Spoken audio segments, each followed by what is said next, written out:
नमस्कार, हमारे इस खास शो खबरों का सिक्सर में आपका स्वागत है। मैं हूं आपके साथ आस्था कौशिक। मैं आपको बताऊंगी मंत्री दयाशंकर सिंह और पूर्व मंत्री स्वाति सिंह के 22 साल की प्रेम कहानी का कैसे तलाक हो गया। नमस्कार, मैं हूं आपके साथ मेनका चौधरी और मैं आपको बताऊंगी कि कैसे एक शख्स ने विधायक को अपना भाई बताकर रौब दिखाया और एक एम्बुलेंस चालक के साथ गाली गलौज की। नमस्कार, मैं हूं आपके साथ शीनम शर्मा और मैं आपको बताऊंगी एक बहुत ही महत्वपूर्ण खबर के बारे में। मैं आपको बताऊंगी कैसे सड़क पर डेंजर डॉग के कारण भीषण हादसा हो गया।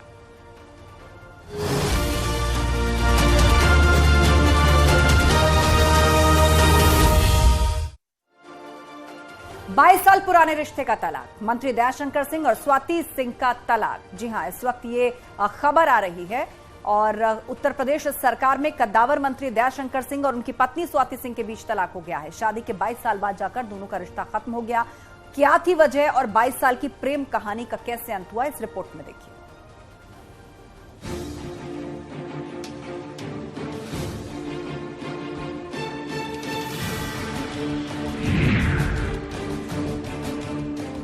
यूपी सरकार के मंत्री दयाशंकर और पूर्व मंत्री स्वाति सिंह की प्रेम कहानी में शादी के 22 साल बाद एक ऐसा मोड़ आया कि दोनों की राहें अलग हो गई। दयाशंकर स्वाति का तलाक 18 मई 2001 को हुई थी शादी। 2012 के बाद रिश्तों में आई खटास। 10 सालों से दोनों में अनबन थी। घरेलू हिंसा का आरोप भी लगा था। धीरे धीरे दोनों एक दूसरे से दूर होने लगे। 4 साल से दोनों पूरी तरह अलग थे। 30 सितंबर 2022 को स्वाति सिंह ने फैमिली कोर्ट में याचिका दाखिल कर तलाक की अर्जी लगाई थी और पिछले 4 सालों से पति से बिल्कुल अलग रहने की बात कही थी, जिस पर कोर्ट ने मोहर लगा दी। यूपी में कद्दावर मंत्री दयाशंकर और उनकी पत्नी स्वाति सिंह का तलाक हो गया। 22 साल पुराना रिश्ता फैमिली कोर्ट से खत्म हो गया। 30 सितंबर 2022 को स्वाति सिंह ने दयाशंकर से तलाक के लिए फैमिली कोर्ट में वाद दाखिल किया था, जिस पर फैमिली कोर्ट ने फैसला सुनाते हुए दोनों की राहें जुदा कर दी। दयाशंकर और स्वाति सिंह के बीच तलाक हो चुका है, लेकिन उनकी प्रेम कहानी बहुत पुरानी है। कॉलेज के दिनों में दोनों में दोस्ती हुई थी। दोनों विद्यार्थी परिषद में सक्रिय थे। स्वाति सिंह इलाहाबाद से MBA कर रही थी। दयाशंकर लखनऊ विश्वविद्यालय की छात्र राजनीति में थे। परिषद के कार्यक्रमों में दोनों में मेलजोल बढ़ा। कुछ दिनों की दोस्ती के बाद दोनों ने शादी कर ली। हालांकि 2017 में मायावती पर टिप्पणी के मामले में स्वाति सिंह ने दयाशंकर का स्टैंड लिया था। इसके बाद BSP नेता की स्वाति सिंह पर टिप्पणी के बाद दयाशंकर भी पत्नी के साथ खड़े दिखाई दिए। लोगों को लगा कि रिश्तों में सुधार आएंगे, लेकिन ऐसा कुछ नहीं हुआ। टिप्पणी वाले विवाद के बाद स्वाति सिंह की सियासत पल भर में फर्श से अर्श तक पहुंच गई। बीजेपी ने उसके बाद उन्हें सीधा महिला मोर्चा का अध्यक्ष बना दिया। इसके बाद में स्वाति को बीजेपी ने लखनऊ की सरोजनी नगर विधानसभा सीट से टिकट देकर मैदान में उतारा। स्वाति इस चुनाव में जीती और योगी सरकार में उन्हें पहली बार में ही मंत्री बनाया गया। स्वाति की मंत्री बनने के बाद एक बार फिर दोनों का रिश्ता पटरी से उतर गया और फिर वो ठीक नहीं हो सका।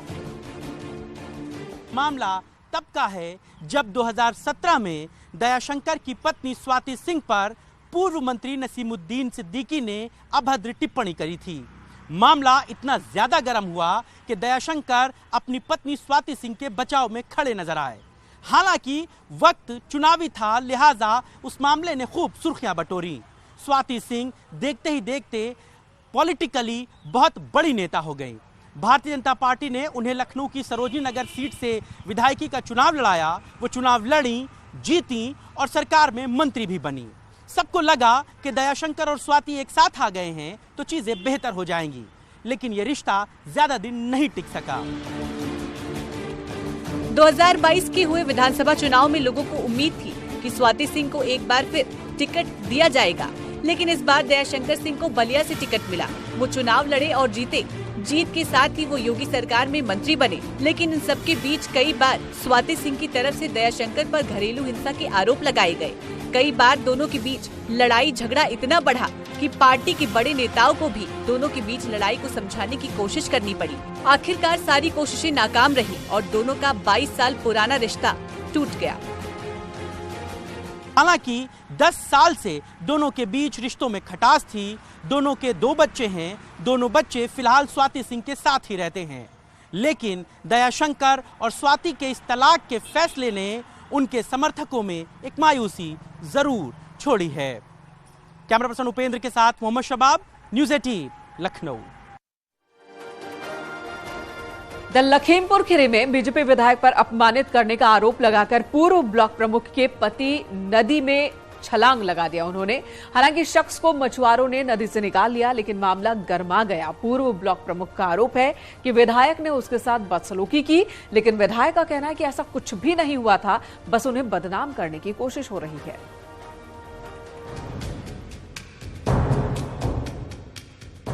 बीजेपी विधायक पर प्रताड़ना और अभद्रता का आरोप लगाकर पूर्व ब्लॉक प्रमुख अनीता देवी के पति ने शारदा नदी में छलांग लगा दी। पूर्व ब्लॉक प्रमुख के पति को नदी में डूबता देख मौके पर मौजूद मछुआरों ने कड़ी मशक्कत के बाद उनकी जान बचाई और अस्पताल में भर्ती करवा दिया। पीड़ित प्रेम शंकर ने आरोप लगाया कि विधायक के पास जनता के विकास के काम को लेकर गए थे, लेकिन उन्होंने सार्वजनिक तौर पर उनको जाति सूचक शब्द कहते हुए अपमानित किया, जिससे आहत होकर उन्होंने नदी में कूदकर जान देने की कोशिश की थी। उन्होंने मुझे अपमानित किया, फिर जाति सूचक अपमानित किया, फिर 20-25 लोगों में फिर उनको जलील किया। तो मैंने चौकी थाना न जाकर पार्टी में अपनी बात रखी। हमने अपने फेसबुक के माध्यम से पोस्ट हटाने के लिए विधायक जी और उनके गुंडे बराबर दबाव बना रहे हैं कि अंजाम बहुत बुरा होगा। मैं ये सदमा 3-4 दिन से नहीं झेल पा रहा था, इसलिए मैंने आज आत्महत्या का प्रयास किया। वहीं इस मामले में विधायक विनोद शंकर अवस्थी ने कैमरे के सामने बोलने से इनकार कर दिया, लेकिन ऑफ द कैमरा बताया कि ब्लॉक प्रमुख का पति उनके पास कोटा मांगने गया था, लेकिन उन्होंने कोटा नहीं दिया। ये शख्स उनके विरोधियों के साथ मिलकर उनको बदनाम करने की कोशिश कर रहा है। वहीं पुलिस का कहना है कि अब तक जांच में उनका पारिवारिक विवाद सामने आ रहा है। विधायक के ऊपर अभी तक किसी भी तरह का ब्लॉक प्रमुख ने आरोप नहीं लगाया है। शारदा नगर के अंतर्गत एक सूचना मिली कि पूर्व ब्लॉक प्रमुख प्रेम गौतम, जो कि ईसा नगर से पूर्व में ब्लॉक प्रमुख रहे हैं, आज वो अपनी ब्रेजा गाड़ी से आके नहर के किनारे उन्होंने गाड़ी खड़ी किया और एक बार उन्होंने छलांग नहर में लगा दी। पानी कम होने के कारण तुरंत ग्रामवासी उस नहर में कूद के और पुलिस के सहयोग से उनको बाहर निकाल के स्थिति सामान्य है। फर्स्ट एड के लिए उनको हॉस्पिटल भेज दिया गया है। बाकी चीजें और देखी जा रही है कि क्या कारण है, कैसे। मामला सोमवार का है, जब पूर्व ब्लॉक प्रमुख के पति अपने कार से शारदा नदी पहुंचे और वहां से छलांग लगाई थी। फिलहाल पुलिस इस मामले की जांच कर रही है और पीड़ित का इलाज चल रहा है। लखीमपुर खीरी से न्यूज़ 18 के लिए मनोज शर्मा की रिपोर्ट।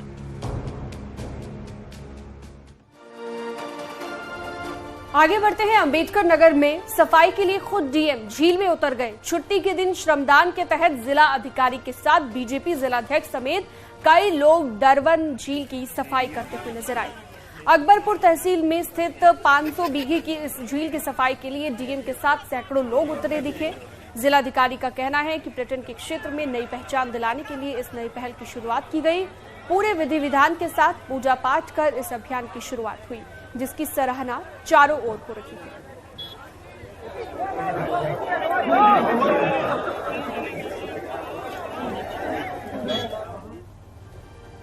और खबर सीतापुर से है, जहां एक उमेश नाम के शख्स ने खुद को बीजेपी नेता का भाई बताकर दबंगई की।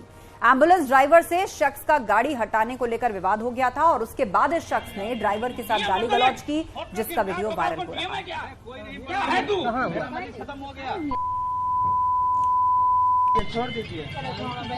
तो ये शख्स सरेआम गाली गलौज करता हुआ नजर आ रहा है।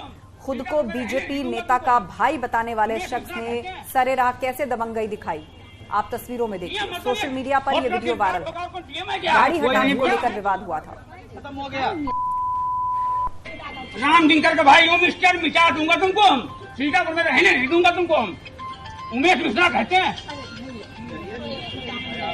डीएम मतलब ये फोटो सिमराट होगा, कौन डीएम है क्या? कोई नहीं, क्या है तू? खत्म हो गया। छोड़ दीजिए, मिटा दूंगा, जिंदगी में नष्ट कर दूंगा। हाथ में खड़ा तोड़ मुराद कभी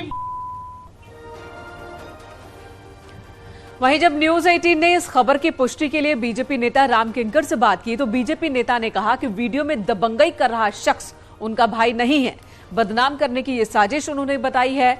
बीजेपी नेता ने मानहानि का मुकदमा करने की भी बात कही है। और प्रभारी निरीक्षक महोदय मिश्रिक सीतापुर से हमारी बात भी हुई है, हमारे थाने के जो इंस्पेक्टर साहब हैं और सीतापुर के भी इंस्पेक्टर साहब से बात हुई। इस व्यक्ति से हमारा कोई परिचय नहीं है।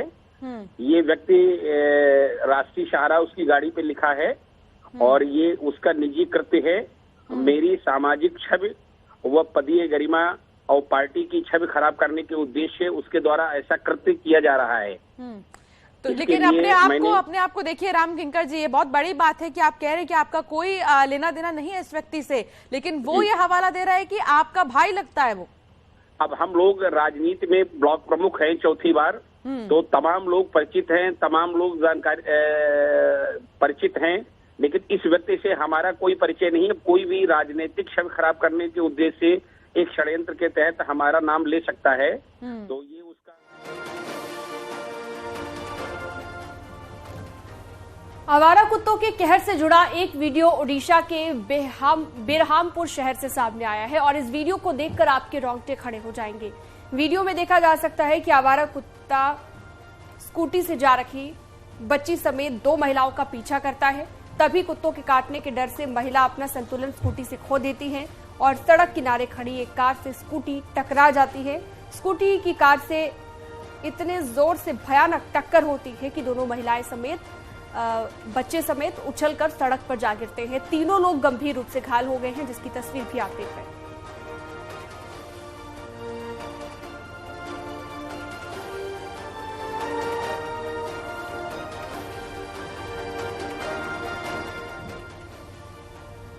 वहीं सिक्किम के पर्यटन स्थल गैंगटोक से बहुत बुरी खबर सामने आई है। गैंगटोक में हिमस्खलन ने भारी तबाही मचाई है। हिमस्खलन की चपेट में आकर 7 लोगों की मौत हो चुकी है। अधिकारियों के मुताबिक कई लोग घायल भी बताए जा रहे हैं और घटना के फौरन बाद रेस्क्यू ऑपरेशन चलाया गया। तकरीबन 350 लोगों को घटनास्थल से सुरक्षित निकाल लिया गया है। मरने वालों में 4 पुरुष, 1 महिला और 1 बच्चा बताया जा रहा है। हादसा गैंगटोक और नाथुला दर्रे को कनेक्ट करने वाले जवाहरलाल नेहरू रूट पर हुआ है और इस एवलांच के बाद बर्फ में और भी लोगों के दबे होने की आशंका जताई जा रही है।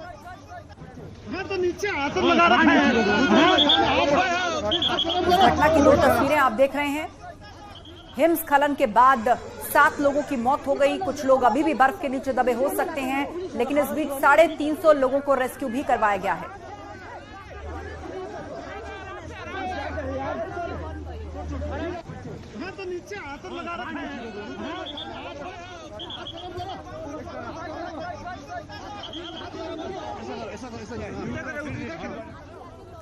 तो बड़ी खबर सिक्किम के गैंगटोक से आ रही है, जहां पर एक एवलांच के आने से वहां पर कई पर्यटक जो थे वो बर्फ के नीचे दब गए। 350 लोगों को बाहर निकालकर अस्पताल पहुंचाया गया। तेजी से रेस्क्यू ऑपरेशन चलाया जा रहा है। आप देख सकते हैं कि इस एवलांच के बाद बड़ी तादाद में कई फीट की बर्फ जम गई है। फटाफट खुदाई की जा रही है। अभी भी इसके नीचे लोगों के दबे होने की आशंका है। और पूरी घटना पर आपको बता दें कि गृह मंत्री ने दुख प्रकट किया है। गृह मंत्री अमित शाह ने सिक्किम में हुई इस घटना पर दुख प्रकट किया है। अचानक हुए इस हिमस्खलन के कारण यहां पर कई टूरिस्ट जो हैं वो बर्फ के नीचे दब गए हैं। 7 लोगों की अभी तक मौत की खबर आ रही है, जबकि 15 माइल तक ही इशू किया जाता है। नॉर्मल जब सब कुछ ठीक ठाक होता है तो लोग छांगू भी जाते हैं, बाबा मंदिर भी जाते हैं, यहाँ से काफ़ी ऊपर तक, और बेहतर सीजन में तो नाथुला भी जाते हैं। लेकिन पुलिस भी बहुत सतर्क और केयरफुल होता है कि जहाँ तक हमें क्लियर लगता है वहीं तक पास इशू करते हैं। अब आप खुद देख रहे हैं कि 15 माइल तो बड़ा सेफ है। हम पे हमेशा प्रेशर पड़ता रहता है टूरिस्ट की तरफ से कि वो चाहते हैं कि और ऊपर चले जाएं और ऊपर चले जाएं, लेकिन पुलिस अपनी तरफ से स्ट्रिक्टनेस होती है। अब स्टेट को एक बैलेंस ये मिलाना होता है, क्योंकि स्टेट एक टूरिज्म स्टेट है। टूरिस्ट जब आते हैं वो स्नोफॉल देखना चाहते हैं, वो उसका आनंद लेना चाहते हैं, लेकिन पुलिस हमेशा ये कोशिश करती है कि सेफ जोन जब तक हमें लगता है जहाँ तक सेफ जोन है वहीं तक है। तो आज सिर्फ 15 माइल तक का था। ये जो अवलांच आया है ये 13 माइल। इधर आगरा के थाना निबोहरा क्षेत्र के पोखरिया गांव में दबंगों की दबंगई से परेशान परिवार ने अपने घर पर मकान बिकाऊ है के पोस्टर चिपका दिए। परिवार के लोगों ने आरोप लगाया है कि उनका गली में निकलना भी मुश्किल हो गया है। दबंगों के खिलाफ कई थानों में केस दर्ज है, बावजूद इसकी कोई कार्रवाई नहीं होती। पीड़ित परिवार ने प्रशासन से न्याय की गुहार लगाई और इस मामले में एसीपी सौरभ सिंह ने बताया कि दोनों पक्षों में जमीन को लेकर विवाद है। दोनों एक ही परिवार के लोग हैं, जो भी दोषी होगा उनके खिलाफ कार्रवाई होगी।